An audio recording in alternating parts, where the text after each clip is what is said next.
Hey guys, welcome to my channel. I'm just following the rules. Welcome to my channel.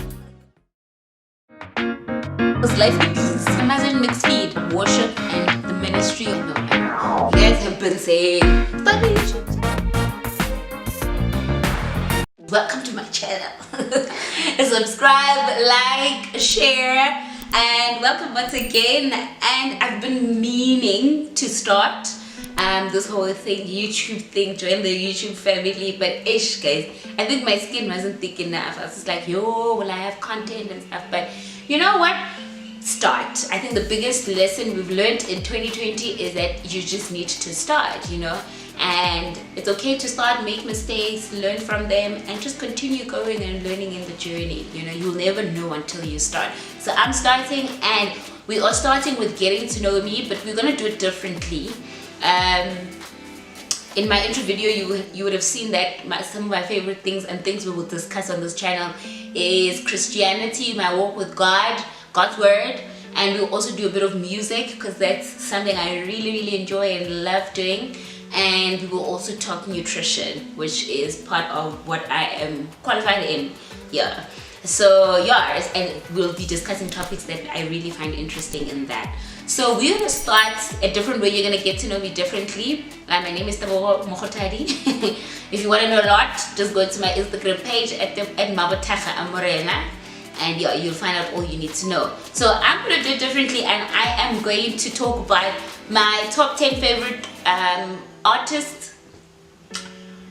And it's gonna be in gospel because the girl is the church girl. So I mainly know gospel music. Secular music, I'm not too big on it, so I don't know much and I don't listen to it a lot. So yeah, but I am gonna do a top 10 secular music favorite. And yeah, you guys can share and also recommend who should I listen to. And yeah, so I'm gonna start with my top 10 South African artists, gospel artists. And number one, it has to be Homeboy. Yes, I know he's way older than me, but like I'm just gonna call him Homeboy for the sake of calling him Homeboy. Y'all better not call me out. It has to be DrTumi. DrTumi Mokoya is number one. If DrTumi released a blank album, I am there buying it. I am there at the blank concert, you know. DrTumi, he's just amazing. His songwriting, it's just too amazing. And also just the boldness that he's really had, and the changing of the game in the gospel industry. But I didn't hear DrTumi for the very first time on Love and Grace. I've been a huge fan, and my fandom, if that is even a word, started with Intense, when they had Intense. And I remember the first video I saw, they were on, what was that channel? Yeah, Dr. Rebecca Malupi, Gospel Time, 2008, when I was in matric. And they Intense came to the show. Man, I was blown away. I remember telling one of my friends that Monday when we got to school, I'm like, did you see Intense? I was like, yo, those guys are really super cool, you know. And I'm just like, DrTumi, Tandiwe, Busi, you guys owe us another album. Like, that can't be the end. Or DrTumi needs to feature the two ladies on one of the albums, because wow, I really enjoyed that album. And yeah, so DrTumi, number one. Number two, and number two is number two because DrTumi came and just went, you know.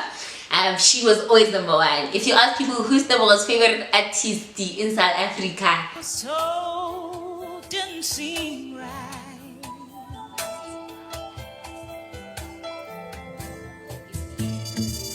Nobody knows. Yeah, so JoyousCelebration.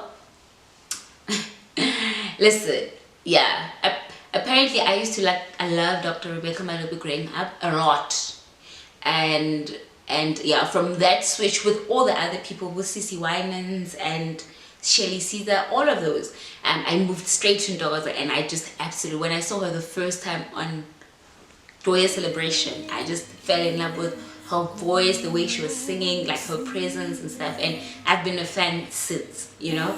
Been a fan since. If she has a show, I really try by all means to be there. Like, I'm a super fan, right?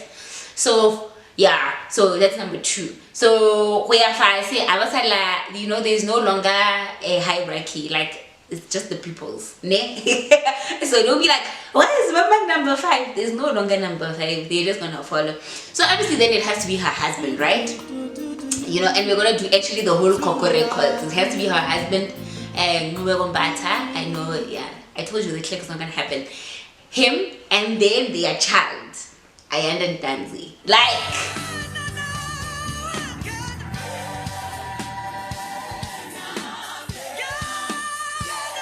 that when DrTumi recorded Love and Grace, it was the same day as United Tour, and I had to decide where I was going, and I really didn't know. And yeah, we ended up deciding to go to the United Tour, and we're like, you know what, DrTumi will catch him another time. And I think at that time his tickets were already sold out, so we just decided to somewhere go to United Tour. But I know, but something special was waiting for me at United Tour, so I'll tell you about that later. Yeah, so, and that's the first time I heard Ayanda and Danzi, and I was blown away. I remember I bought his album the following Monday. I went to Musica and bought his album. Like, I was blown away. Like, he is amazing. Yeah, so if you don't have his album, go check it out. My favorite song on his current album is I Am Safe, you know, and whole other songs. Yeah, but he's just blessed. He's super amazing. So now that we're done with Coco Records, we are going to my sister, my pastor. Pastor B. So next is Buhle Thela. Guys, I think a lot of you know her from JoyousCelebration. Well, that's where I also got to know her from, JoyousCelebration. And I remember the first time I heard her, I was like, there's something special about this lady, you know. It wasn't just that sweet angelic voice that she has, but she was just special. And I just started following her from there. And then I saw that she had this thing called worship camp, and I was like, yo, this lady is amazing. And I wanted to go to her camps, but kept missing them because of work, because they're in Jane, the first or second week of Jane. She hosts that conference around that time. And listen, I think year 5 of them doing worship conference, I was able to attend, and from there got to know her even more personally. And all I can say is that she's not a front. What you see on stage is who she is, and what you guys don't get to experience is that she is hilarious. She is so funny. Like, she's one of the funniest people I know. She is so funny. Even when she preaches, I'm like, I want to preach like her, man. This girl is so funny, you know. But she doesn't compromise. She's really a launch pad for a lot of us, and I'm grateful to have her and know her in my life. Right, that is Pastor B. And next after Pastor B has to be KhayaMthethwa. I feel like my list has a lot of Zulu people. Yeah, no tribalism. You see, I'm just here for the truth. KhayaMthethwa has to be there. And Khaya, like, his first album for me remains, and that's why he's still on my list. I'm a huge fan because I feel like he writes very well. Every time he's featured, he just does an amazing job. But my all-time favorite has to be his very, very first album, The Uprising. Whew! The very first studio album, that is amazing. I think that will remain in my top 10 albums for the rest of, I don't know. Yeah, until someone just comes and, you know, kicks it out or whatever. I don't know. But yeah, The Uprising, We Will Never Settle for Less, and This Is the Move We've Been Waiting For. Yeah, and his feature on We Will Worship. Yeah, that also is just one of the most amazing songs you'll ever hear. Which leads me to my next, which is We Will Worship. We Will Worship came into the game and just changed it, man. Mali Bongwe came in and did the things, and we are still here going We Will Worship. I was at their last recording, and I'm telling you, like, they're so genuine and authentic. Like, for me, that's everything. You know, they're not trying to be something else. They are themselves, and they also just desire the presence of God, and that's what you get at their shows, and it's just an outpouring of their hearts. So I really, really love We Will Worship. How many is it? There's DrTumi, NtokozoMbambo, Ayanda, Pastor B, Khaya, We Will Worship. So I have 3. Nah, I need to squeeze in because we will compact Coco Records as well. Ne? Yeah. So next, it has to be obviously Joyous. Alright, so I haven't been listening to Joyous for a while now, but Joyous remains one of those groups. I haven't listened to them in a while. I haven't been to the concerts in a while, but if anyone knows me, they know I used to be a huge Joyous fan. So I still love some of their songs that they do release. I mean, some of the recently released songs that I really love is like Uyalalelwa. There's a song Pastor Buhle did there as well. Umoya Kulendao, yes, Tobeka. I'm trying to think quickly.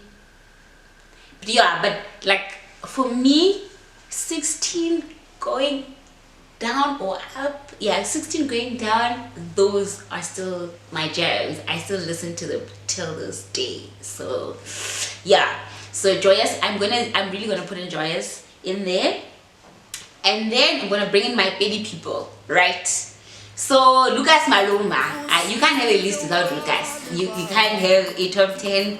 You can't have a top 10 with baby people in it without Lucas Maloma, Rao Feturi, Lina Lamreda, Jason Kesibosa Satat. Come on. Do you want me to continue? No. And then next it has to be Sefako. What I love about Sefako has a different way of writing. I absolutely love his first album.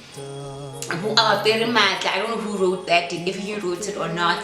But his music is really, really beautiful, and also the music that he brings onto JoyousCelebration. I think sometimes people misunderstand his writing, but it has a people, and it draws those people in, and he's very authentic to his type of writing. And I think people shouldn't be quick to sort of judge how he writes and stuff like that. So I'll definitely put in Sefako there, because I mean, till this day we love Wawusha, Waperimata, what's that, Lerato. I mean, those are some of our favorite songs. And I mean, his recent song on Joyous, Miss Drew, that song speaks about how evangeli the gospel is life and the gospel has power. What a powerful statement, a truthful statement that we need to be speaking as the children of God. So Sefako definitely has to be in there. And then I'm going to squeeze in my cousin, obviously, Timrano. You know, check him out. His recent song is Murorise. Absolutely amazing, fun song, and he does a lot of covers as well. And then I'm gonna put in yeah, and I think the lady that's taking the gospel industry by storm now is Busi, and I think she did a very nice way of, it's like, because most of her songs are unknown songs, but somehow they just did a very beautiful take, and we absolutely love her music. And I think the others, there's a whole lot, but I'm just thinking it's like a combination of all-time favorites and, you know, sort of newly acquired favorites as well. So yeah, there's a whole lot more. Tell me who's your favorite in the comment section. Tell me who I left out. Tell me, you know, who's the upcoming, who do you think is the game changer, you know? Yeah, who's the next, you know, I don't know what. But yeah, tell us in the comment section and let me hear from you. So look out for part 2.